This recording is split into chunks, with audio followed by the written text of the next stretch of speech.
લાગશે વાર પણ આવશે મજા યાર.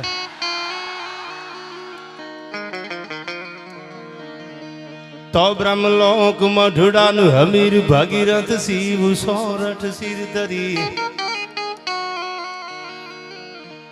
તો બ્રહ્મલોક મઢડાનું હમીર ભાગીરથ શિવ સોરઠ સિર ધરી. એવહ ધાર ખળખળ નીર નિર્મળ જ્યાં જ્યાં ગંગા અવતરી. અનબુધારવા તમ સગર ચારણ એક નેહડા માની શ્રી. એ નવ લાખ પોખળ કળ નરહી હેજ હોનલ અવતરી માજે જ મઢડે અવતરી.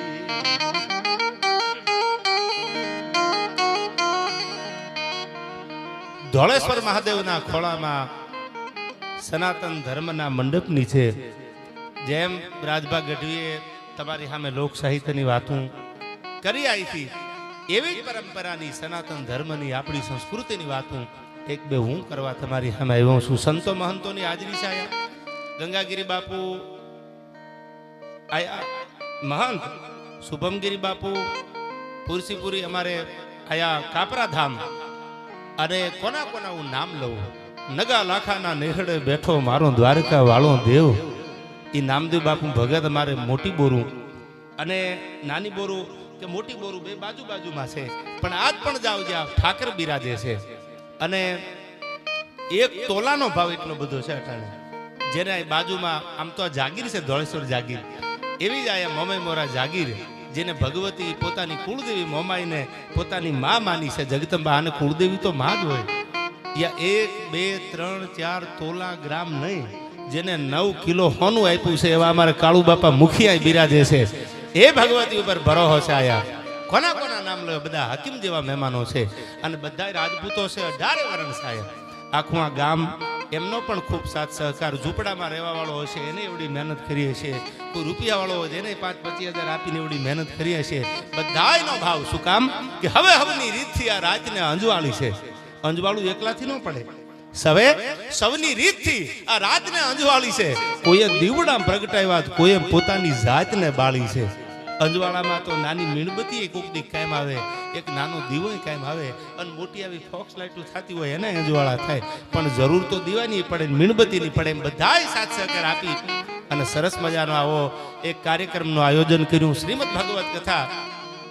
અને એના એક સરસ મજાના જ્ઞાન યજ્ઞમાં તમે જ્યારે મળ્યા છો ત્યારે થોડા દુહાસનની યાદી કરાવું, કારણ કે પછી આપણે સમય પ્રમાણે બધા કલાકારને ન્યાય મળી જાય. એટલા માટે તમારો પડકારો, તમારો આકલો જોઈને મને ત્રિભુવનની આ કવિતા યાદ આવે. કેવી છે આપણી ગૌરવવંતી ગુજરાત?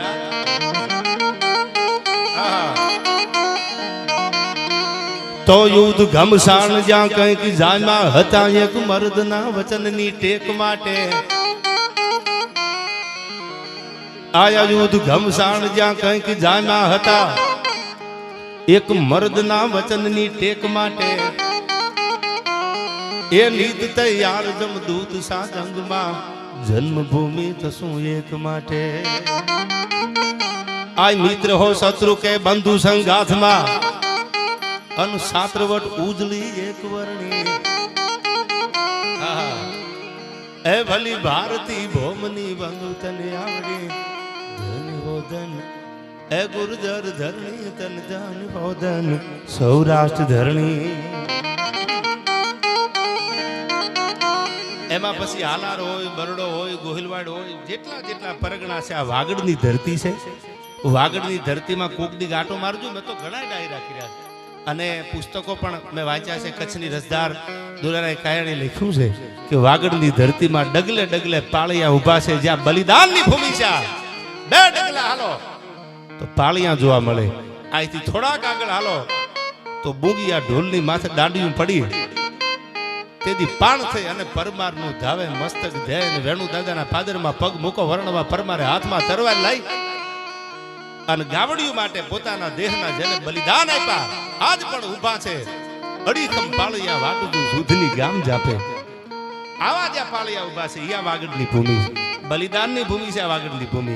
સમર્પણની ભૂમિ આ વાગડની ભૂમિ. ત્યાગની ભૂમિ આ વાગડની ભૂમિ. વાગડે બહુ આપ્યું છે. એવી વાગડની ધરતીમાં જ્યારે ધોળેશ્વર મહાદેવના ખોળામાં એના બગીચાના બધા ફૂલડા આપણે બધા જ્યારે આનંદ કરવા મળ્યા છીએ ત્યારે આનંદ કરવો છે. પણ કેવી છે આ ધીંગી ધરતી?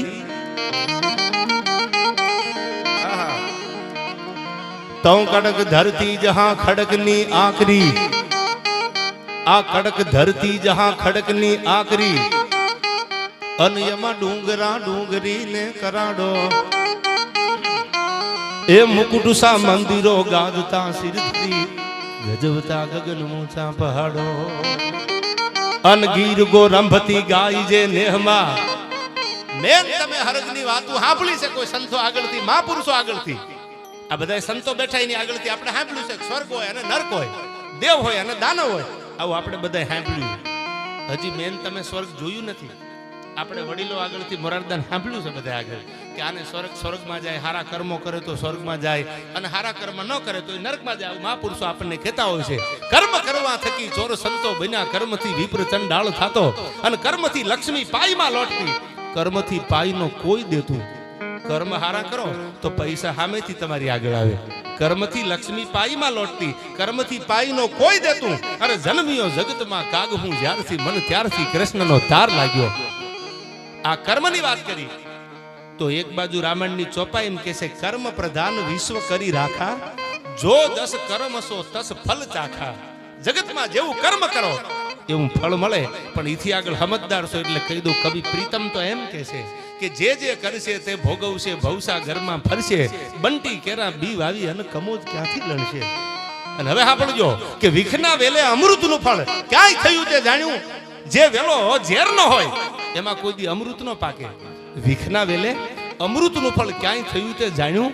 મોરારદાન પરને પીડા ઉપજાવીને કોને વૈકુંઠ માણ્યું. અને હવે સાંભળજો, કોઈને પૈસાનો પાવર હોય, કોઈને સત્તાનો પાવર હોય તો મધુસૂદન છે મારા નામ હરિનું. કૃષ્ણનું નામ મધુસૂદન છે. મધુસૂદન મારા નામ હરિનું. એ કોઈનો મત નહીં રાખે.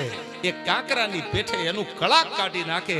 જે કરશે તે ભોગવશે, ભવસા ઘરમાં ફરશે અને બંટી કેરા બી વાવીને કમોદ ક્યાંથી લડશે.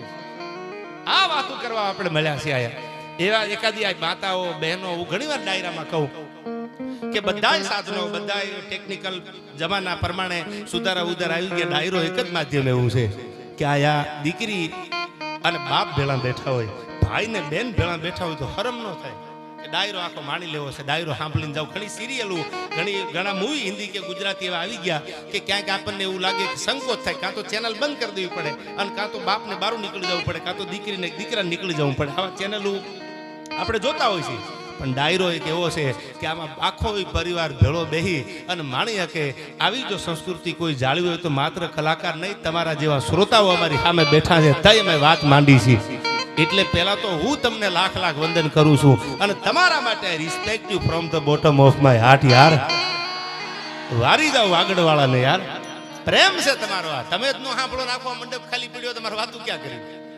હાલો આમાં કોઈ હોય જ નહીં તો વાત કોની સામે માંડવી? તમે આ વાતને જાણો છો, ઘૂંટડે ઘૂંટડે તમે આ વાતોને પીધી છે. તમે નહીં, તમારી આવનારી પેઢીઓ પીવે છે. તઈ અમે આ સાહિત્ય તમારી સામે આમ છાતી કાઢીને કરી શકી છીએ. આ વાતું છે, આ વાતું છે, આ વાતું છે. ત્યારે મને યાદ આવે કે આ ધરતી છે કેવી. સ્વર્ગ અને નર્કની વાત કરતો ને, પણ કવિ એમ કે છે ત્રિભુવન ગૌરીશંકર વ્યાસ કે હવારમાં જેના ફળિયામાં આ બધા મંદિરો છે ને, ધર્મ ધુરંધરો મહંતો, આ મુંબઈ મોરામાં ઘણી ગાયું છે જાગીરમાં. એ હવારમાં ગાયું દોવાતી હોય, અમૃત જેવા દૂધ આવે અને એ દૂધના પછી ત્રાંબાના લોટામાં દૂધ લઈને ભગવાન ભોળાનાથનો ધોળેશ્વર મહાદેવના મંદિરમાં બેઠા. શિવલિંગ બહુ નાનું.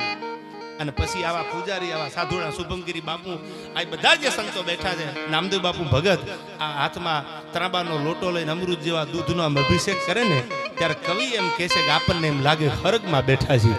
આનું નામ સ્વર્ગ છે. જે ગાયમાં 33 કરોડ દેવતાનો વાસ હોય, એ ફળિયામાં ગા બાંધી હોય અને એના અમૃત જેવા દૂધના જે અભિષેક થતા હોય, આવું સ્વર્ગ તો આયા છે ને. આપણે કોઈ જોયું દાખલો નથી, પણ સંતો મહંતો કહે છે, વડીલો કહે છે, આપણા બધા જે આગળના ઉપરના જે પણ કાંઈ કથાકારો છે એ અનુભવેલી વાતો કહે છે, આપણે સાંભળી છીએ.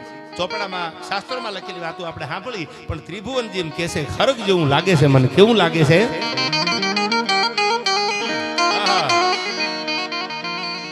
આઈ કડક ધરતી જહાં ખડકની આકરી, અને એમાં ડુંગરા ડુંગરી ને કરાડો,